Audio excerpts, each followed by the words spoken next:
একেবারে high high কি করো তৌবা এই কোনটা ভক্ত রে দেখি আগে ইচ্ছা মন্দির বলা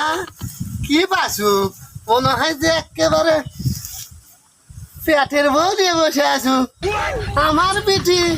আর তুই আমার বড় গরম দেখাস হ্যাঁ এখন কাপুচ্ছু কে হ্যাঁ কাপুচ্ছু কে তোর একদিন আমার জি কয়দিন লাগে হ্যাঁ এই লুচ্চা সারা শহরের থেকে আমার গাঁত হাত দিচ্ছে মনে হয় সরকারি শরীর পাশে দেখেন আব্বা আমার কোনো দোষ নাই আমি এটা হায় হায় সম্ভবতী তুমি এটা কি করলা নগদে তোমার বাবক দেখা আমার হবে পোল্ট্রি খাইয়া আমার হবে সব চর্চাবে দিলা তোমার মতো মেয়ে আমি ঘৃণা করি মন্দির বলা তুই আমার